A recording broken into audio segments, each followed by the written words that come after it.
कक्षा 10 ए और बी वाले देखेंगे। सोशल साइंस आपका चैप्टर नागरिक शास्त्र चल रहा था, उसमें आपका समाप्त हो गया था। फिर अगली हेडिंग आपकी है अगली उसके अंतर्गत कुछ प्रश्न आप हेडिंग आपकी समाप्त हो गई थी, कुछ प्रश्न आपको दिया जा रहा है। जैसे सामाजिक विभाजनों की राजनीति तय करने वाले 3 कारकों की चर्चा कीजिए। तो उसमें देखो दिया गया है सामाजिक विभाजन की राजनीति को तय करने वाले 3 कारक निम्नलिखित हैं। नंबर 1 धार्मिक आधार पर समाज का विभाजन तथा राजनीति। नंबर 2 सांस्कृतिक विभिन्नताओं के कारण सामाजिक विभाजन। नंबर 3 विभिन्न समुदायों के प्रति राजनीतिक दलों का दृष्टिकोण अथवा उनकी भूमिकाएं। अब सबसे पहली हेडिंग आप डालेंगे धार्मिक आधार पर समाज का विभाजन तथा राजनीति। जैसे लोकतांत्रिक समाज में सभी व्यक्तियों को अपने अंतःकरण की आवाज़ के अनुसार किसी भी धर्म के पालन का अधिकार होता है। अतः ऐसे समाज में अनेक धर्मों के मानने वाले का अस्तित्व होता है। जैसे इसमें देखिए लोकतांत्रिक समाज में सभी व्यक्तियों को अपने अंतःकरण से मतलब अपने मन की आवाज़ के अनुसार किसी भी धर्म को पालन करने का अधिकार होता है। चाहे वो जिस धर्म में जाना चाहें उस धर्म को अपना सकते हैं। अतः ऐसे समाज में अनेक धर्मों के मानने वालों का अस्तित्व होता है। परंतु यह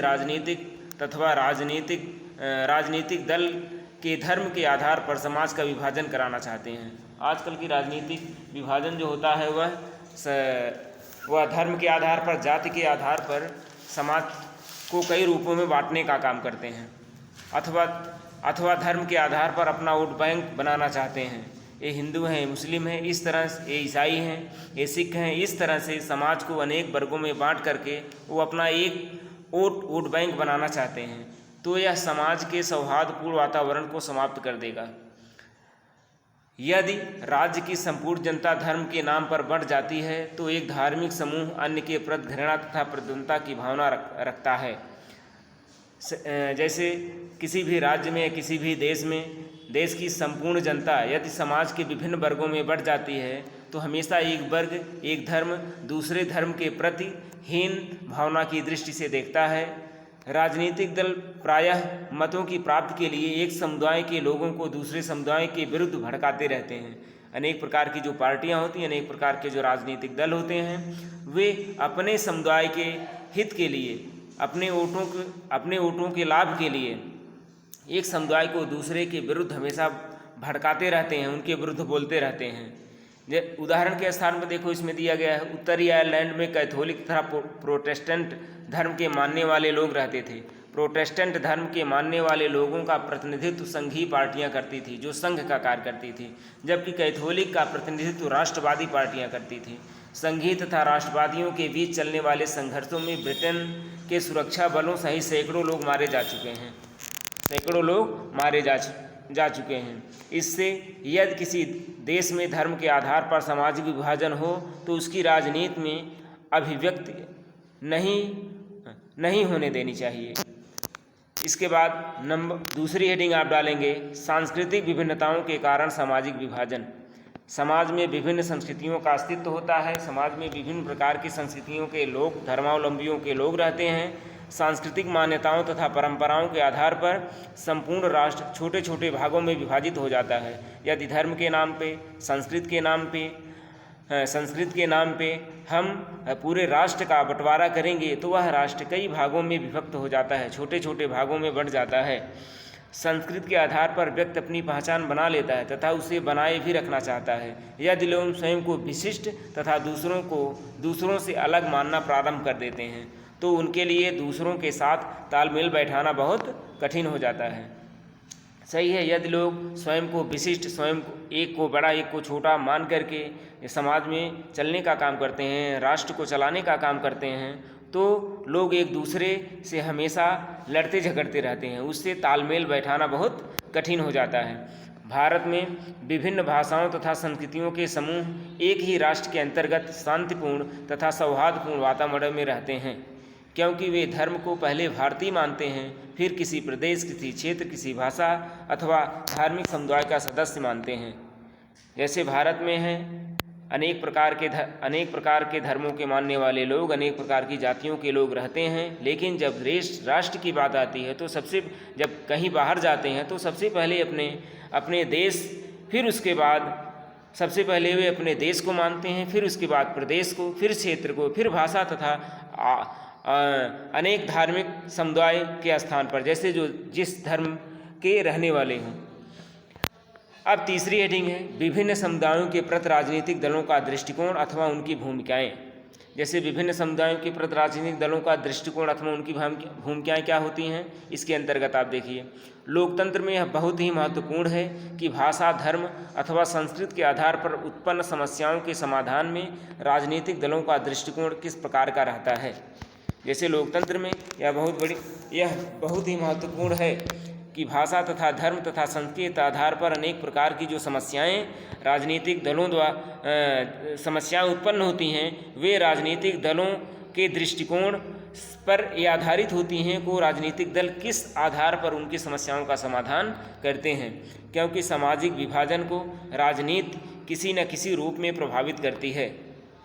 राजनीतिक दल भाषा अथवा संस्कृति के आधार पर निर्मित समूहों का सत्ता प्राप्ति के लिए सहयोग चाहते हैं। विभिन्न प्रकार के जो राजनीतिक दल होते हैं वे भाषा अथवा संस्कृति के आधार पर, धर्म के आधार पर अनेक प्रकार के समूहों के साथ सत्ता प्राप्ति के लिए हमेशा सहयोग चाहते रहते हैं। राजनीतिक दल विभिन्न समुदायों की मांगों का समर्थन करते रहते हैं।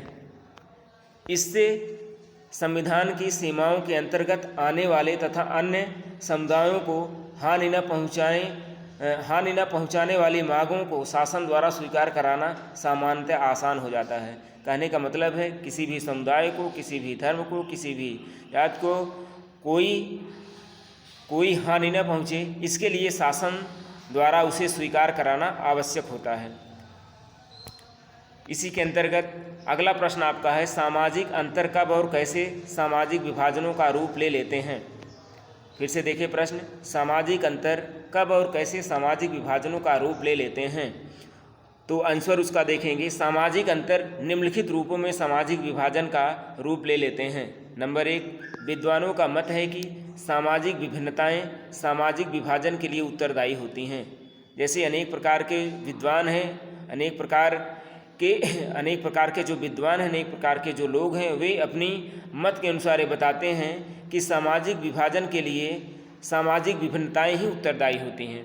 जैसे समाज में जन्म, लिंग, रंग, जाति, धर्म तथा क्षेत्र के आधार पर विभिन्नताएं विद्यमान रहती हैं। समाज में जन्म, लिंग, रंग, जाति, धर्म तथा क्षेत्र के आधार पर अनेक प्रकार की विभिन्नताएं पाई जाती हैं, जो लोगों को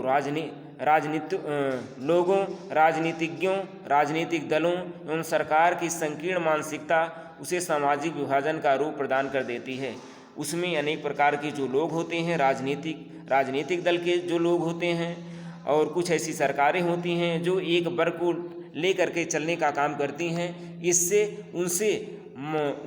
उनके जो अन्य वर्ग के लोग हैं समाज में, उनमें यह जो है मानसिकता संकीर्ण हो जाती है कि यह किसी एक वर्ग को लेकर चलने वाले लोग होते हैं।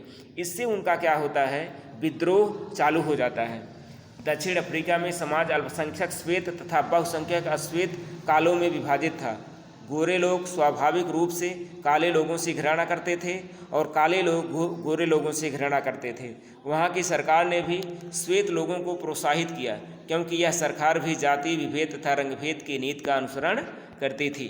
जैसे वहाँ उस समय की जो सरकार थी, वे श्वेत लोगों को भी, श्वेत जो गोरे लोग थे, उन जो अल्पसंख्यक थे, उनको जो है प्रोत्साहित किया, क्योंकि यह सरकार में जाति विभेद तथा रंगभेद की नीति का अनुसरण करती थी।